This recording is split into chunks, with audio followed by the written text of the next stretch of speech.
Good afternoon. I'm Kim Maphis Early with the Center for Disaster Philanthropy. This briefing, which is the third in our series of Hurricane Harvey funder briefings, is sponsored by the Simmons Foundation, and we're grateful for their partnership. At the beginning of each briefing, we'll be sharing updates about ongoing Hurricane Harvey recovery efforts, and we'll be hearing from experts in a variety of disaster fields over the course of these briefings. Today, we're focusing on voluntary organizations active in disaster. And during the briefing, we'll have an opportunity for funders to share information about their work and ask questions of each other. As a reminder, before we get started, this webinar is being recorded, and the recording, along with a written summary, will be archived at the Simmons Foundation webpage in their initiative area on Hurricane Harvey. Many of you have requested a copy of Xiaoqi Sim's research slides from our last briefing. He spoke about the impact of the hurricane on vulnerable population, and these slides are also located at the Simmons Foundation webpage. We're hoping that you're getting the hang of how to ask questions of our speakers or each other. You may submit a question to our speakers or to your fellow funders at any time using the Q&A box at the top of your screen. Simply type your question and hit send. We're also hoping that you'll share information about any funding activities that your philanthropy has engaged in during the past 2 weeks or that you're planning for the near future. If you're interested to share the recovery work of your foundation, you can click on the icon to raise your hand. And when that time in our briefing comes, I'll share the microphone with you. I'll announce your name and turn your mic on, and wait a second or two for the sound to kick in. Then give your name and the name of your philanthropic organization to share your news. We're eager to hear from our funding partners and to provide an opportunity for other funders to ask questions of the briefing participants. We'll begin today with some news updates about Texas recovery funding. Some funders are making individual or group site visits to areas such as Rockport, where Harvey first made landfall, and its neighbor Port Aransas, to observe the recovery work being done there. We know from our work after Sandy that site visits are really powerful tools for connecting with donors, with local elected officials, and for keeping media attention focused on recovery. FEMA has prepared county-by-county infographics and other tools in their media library that can be used in educating donors, grant committees, and boards about the ongoing recovery efforts and needs. And we'll hope you'll take advantage of those visual aids as you're making your plans for philanthropy. The federal government has awarded $1 billion in hazard mitigation funding to the coastal communities of Texas, with half of that available immediately. Texas communities affected by Hurricane Harvey can now apply for a share of that $500 million in federal money, and that will cover everything from buying out flood-prone homes to building new seawalls and restoring sand dunes and channeling waterways, to retrofitting buildings to withstand hurricane winds, and also for storm surge protection projects. The FEMA money covers 75% of the project costs, and while local governments typically provide the other 25% cost share through their own volunteer activities that they're able to track and other efforts, general funding sources have been secured to cover that 25% for approved Harvey-related projects.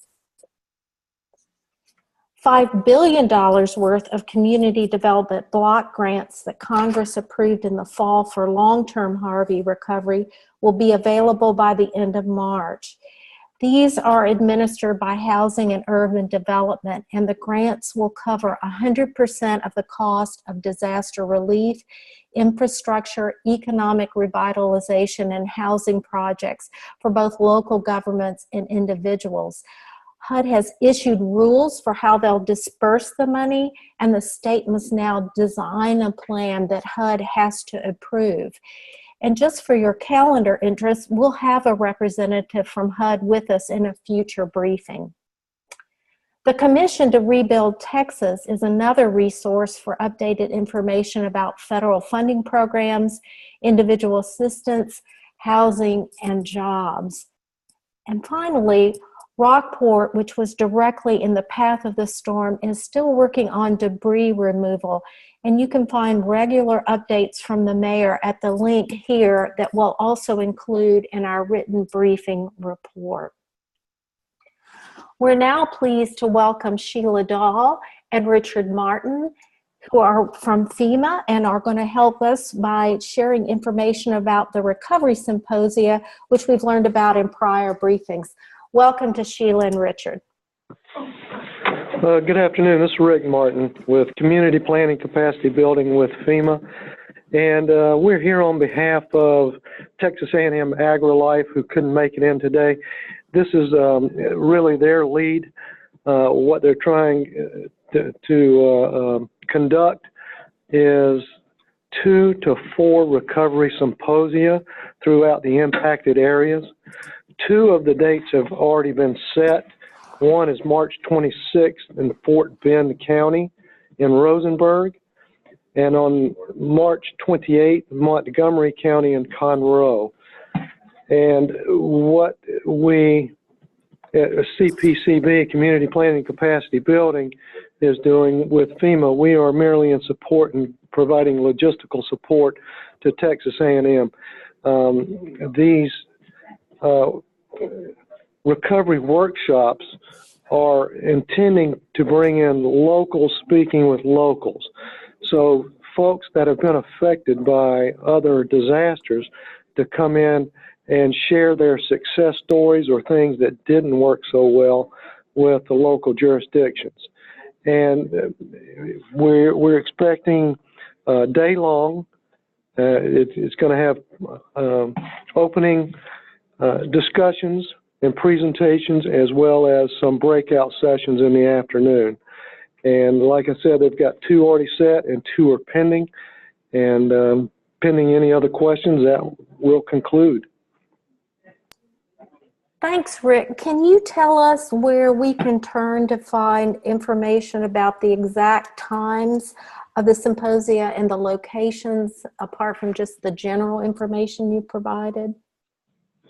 Yeah, we can provide that to you. We are in the process of developing the agenda and the time frame, starting with registration all the way through the end of the day events.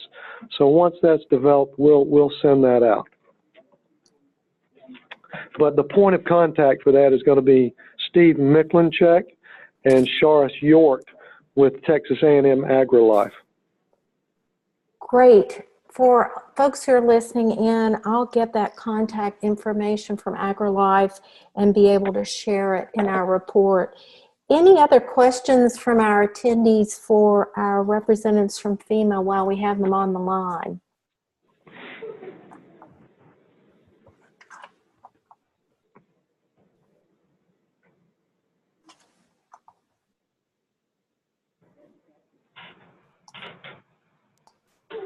Great, then. Thank you to Sheila and Rick. We appreciate your calling in and giving us this information, and we'll be tracking that in the future, and we invite you to join us again for another briefing call.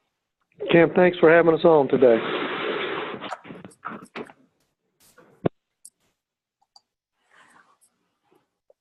Now we're going to move to those of you who are attending the briefing.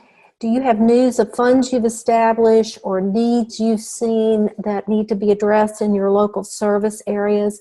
Or do you have questions or requests for other funders? If so, please click on the raise your hand icon and I'll announce you and share the microphone with you. And if you have questions that you don't want to speak, feel free to type those in and I'll share them with the group. We'll see if we can get some answers for you.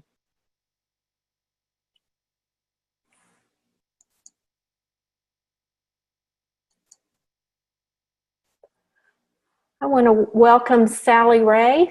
Sally, you have the mic. Thanks, Kim. I just wanted to give an update. I'm Sally Ray with the Center for Disaster Philanthropy Hurricane Harvey Fund. We have just approved 7 grant proposals for funding, and the funding will be distributed this week.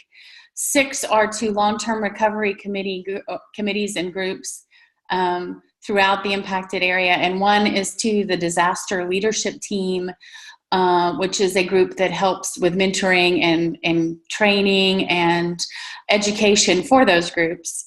We also have in the pipeline 2 additional long-term recovery groups that we are working through the process and will consider for funding hopefully here before the end of March.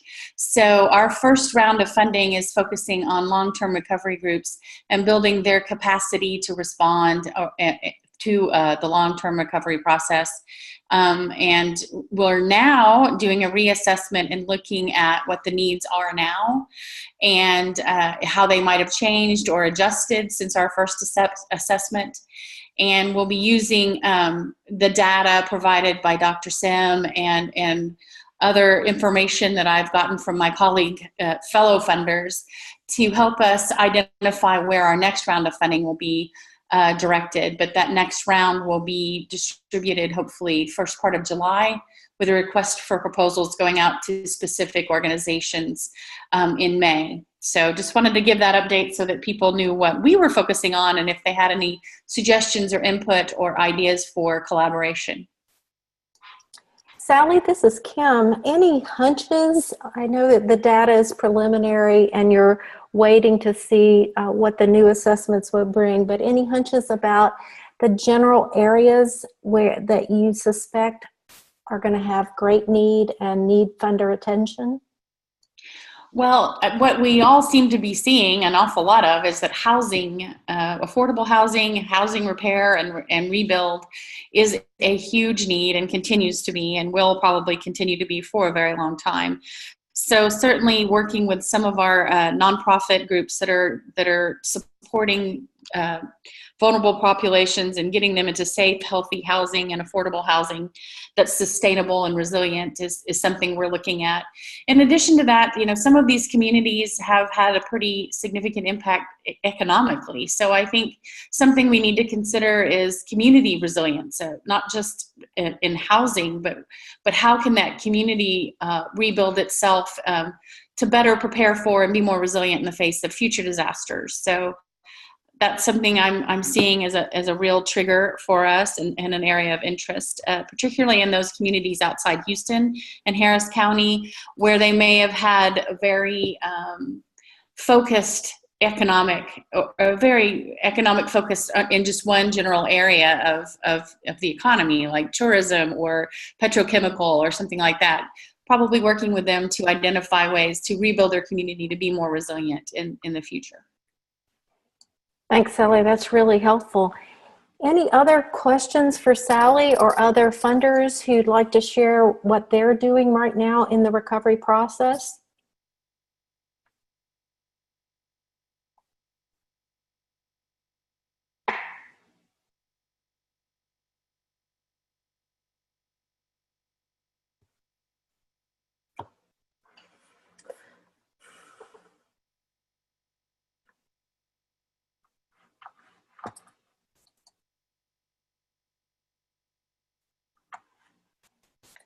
Alrighty, if not, let's move ahead with our special guest for today. We're pleased to welcome Damian Morales. Damian is the Disaster Services Manager at OneStar Foundation and serves as chair of the Central Texas VOAD, secretary of the Texas VOAD, secretary of the National VOAD Volunteer Management Committee, and vice chair of the National Association of State Emergency Donators and Volunteer Coordinators. A busy guy, and we're really appreciative that he took time out of his schedule to join us. Welcome, Damian. Good afternoon, and thank you so much, Kim, for the introduction. For those who I'm not familiar with on the call, I just want to start off by thanking each and one of you for all that you've done to support Harvey response and recovery efforts. Just to kind of begin, and you can turn to the next slide, please. I want to provide you with some data. Some of you may be familiar with this, some of you may not. The key points in this slide really that we're looking at here is the unmet needs amount in the far right-hand column, the over $1 billion figure. That dollar amount is what you all as the philanthropic sector, voluntary organizations, nonprofits, faith-based, and community-based organizations, that's what we collectively, working in unison and in collaboration, are responsible for trying to meet that gap. That dollar figure is the unmet need amount after all federal resources have been exhausted. So that's what we collectively are looking at for Harvey recovery efforts going forward. That amount does not include individuals who did not register for federal assistance. We know here in Texas that we have sizable populations that are undocumented, that are without papers. We also have a lot of folks that just decided not to register for one reason or another. So that figure, we're honestly ballparking to probably be closer to $2 billion when all is said and done. And the reason that I'm showing you these numbers is that it just kind of gives us all collectively a description of what it is that we're looking at over the next 5 to 10 years as we engage in Hurricane Harvey recovery efforts. Next slide.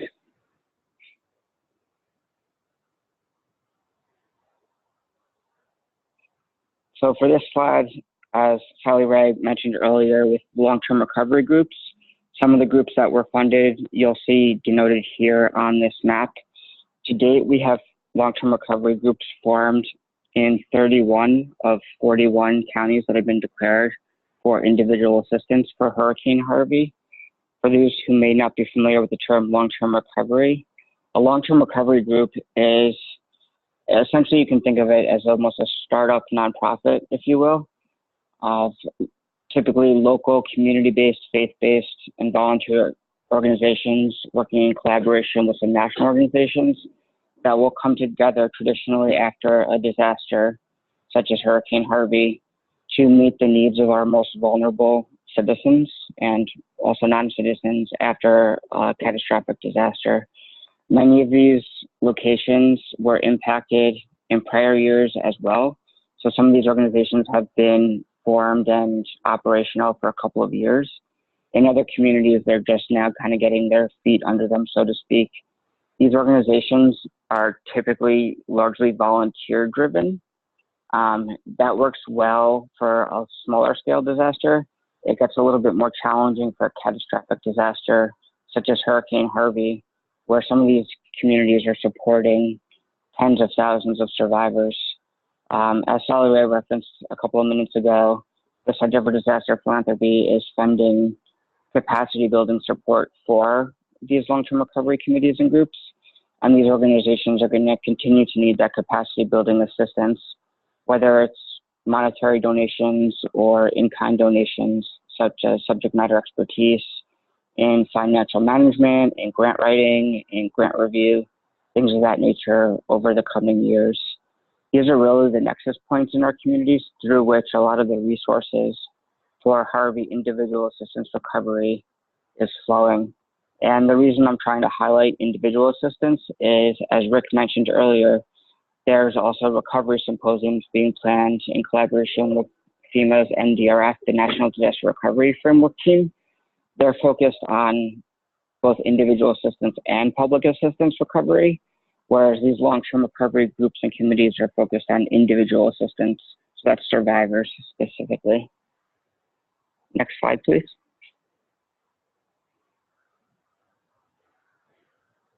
So as I referenced earlier, there's something called VOAD, Voluntary Organizations Active in Disaster. There's local VOADs with whom some of you may be already engaging. There's Texas VOAD, which is a statewide membership organization, and that falls under the auspices of National VOAD, which is national in scope. I'm on leadership of Texas VOAD, and essentially Texas VOAD is a membership-based organization of nonprofits throughout the state of Texas who have disaster response and recovery and resilience as part of their mission. So that's organizations such as the American Red Cross, the Salvation Armies, the United Ways, many of whom I'm sure you all are already familiar with. but it also includes smaller organizations that you may not be as familiar with, particularly when you get back to the community level. And these membership organizations, each of the members abides by a particular set of points of consensus, which are essentially operational agreements whereby we all agree to common operating procedures to ensure that we're all working collectively and collaboratively to help our survivors. And as you all might imagine on this call, disaster response and recovery efforts can be very bureaucratic and very cumbersome. So it's really critical that we have an organizational body such as VOAD that's working with a variety of partners, including governmental partners, to ensure that we're all kind of operating along the same guide path and we're not duplicating efforts. Because the last thing we want to do collectively for Hurricane Harvey is duplicate our efforts and provide resources to a survivor that could be provided elsewhere. Next slide, please. As I mentioned, National VOAD is a national body. We have here in Texas, we have local organizations on the ground in response to Hurricane Harvey. We also have Texas-based organizations as well as national organizations. What's really critical for you all on this call to know is that each of these organizations has a different model and a different scope in terms of survivors that they prioritize, as well as what services they can provide. So my recommendation would be after this call, you visit the Texas VOAD website and the National VOAD website, both of which I've included links to in this PowerPoint, so that you have a better understanding of who all of the different organizations are that are members of these respective bodies, as well as what these organizations are doing. And my contact information is at the end of this PowerPoint. I'm more than happy to work with you all through the Center for Disaster Philanthropy to connect you with organizations that you feel like you want to learn more about potentially. Next slide, please. This is my contact information. As I mentioned, you're more than welcome to reach out to me. Again, I just want to thank all of you on the call for all that you're doing to support Harvey response and recovery efforts. It really is phenomenal to be able to work with such wonderful partners such as the Center for Disaster Philanthropy, as well as the philanthropic sector. Just so everyone on the call knows, I'm actually co-located with the Texas Division of Emergency Management and FEMA here in Austin, Texas, at the Joint Field Office, which is very soon becoming the Texas Recovery Office. So myself and my staff here at OneStar Foundation, we're working in close collaboration with our state and federal partners, as well as the voluntary sector and philanthropy, to ensure that our survivors are resourced to the degree that they need to be resourced. Kim, I don't know if you have any questions. We do have a couple of questions that have come in. The first is related to your comment that typically a VOAD operation is largely volunteer in terms of how it relates to the long-term recovery groups. And I know Sally had mentioned that fund was also awarding grants for long-term recovery group leadership. Can you talk a little bit about funding in the patterns that you see in terms of needs for full-time leadership for these long-term recovery groups, as opposed to volunteers who maybe have a big heart for this but are also undergoing their own recovery, and secondly, they have full-time jobs in other spheres? Sure. So as I referenced earlier, typically speaking, these organizations are largely volunteer-driven. So this is folks in the community that's been impacted by a natural disaster, in this instance, Hurricane Harvey, who feel a calling to provide support to their fellow residents in their communities. For an event the size and scale and scope of Hurricane Harvey, these positions can honestly be 40, 50, 60-hour-a-week positions.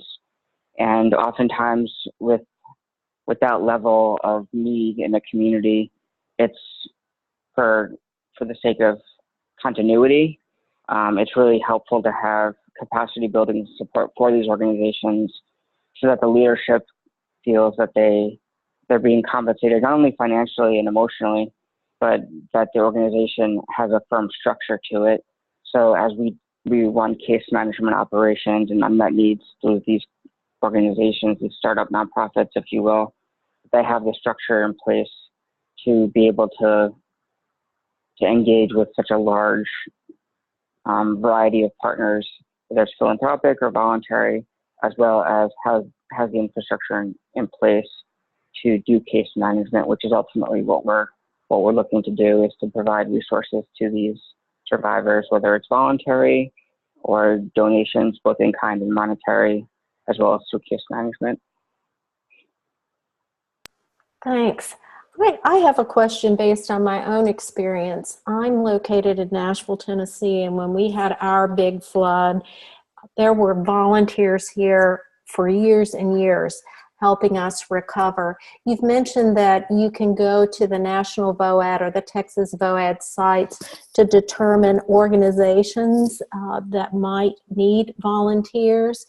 Can you talk a little bit about two things? How long you anticipate that there'll be volunteer teams in Texas? And secondly, do volunteers need training? And if so, is that something that the organizations provide, or is that a funding need to train volunteers? Sure, I can respond to that. So at this point, as our long-term recovery committees and groups are forming and have formed and are being established, we're really trying to focus our efforts in terms of solicitation of volunteers as well as donated items, both in kind and monetary, through those long-term recovery committees and groups. By doing that, it accomplishes a variety of things. Most importantly, it allows, in terms of monetary donations, it allows the local communities, the organizations working directly with the survivors, to purchase the materials and the goods that are needed for those survivors at the time that they're needed. And it allows them to spend those monies locally, which also stimulates the local economy. When we're talking about disaster recovery, we're truly looking at a whole community approach. So we really need to ensure that the economies in these Harvey impacted communities are also stable, so that our survivors not only have the homes to return to, but also jobs, schools, etc. In terms of how long we're looking at needing to utilize volunteers, we're estimating 5 to 10 years in a lot of these communities.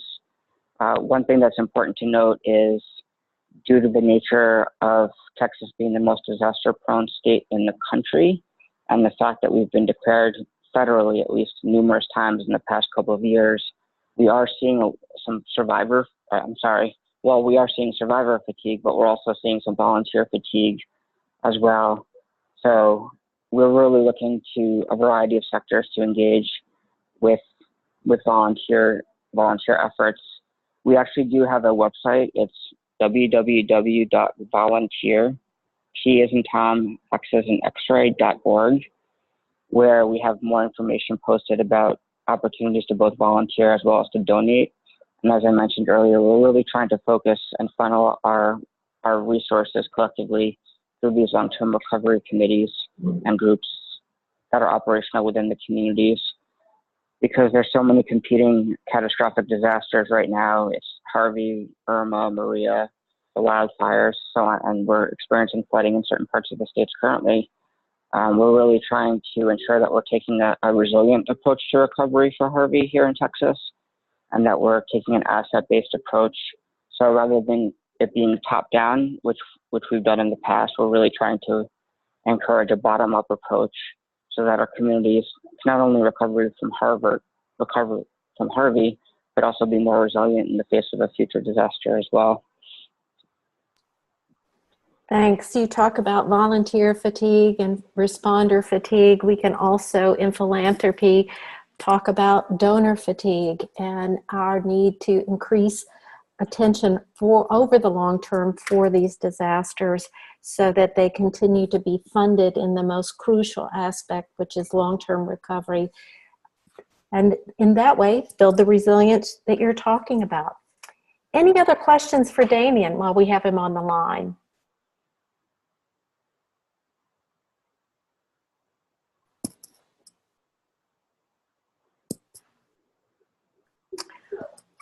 With that, Oh, it's time for us to close.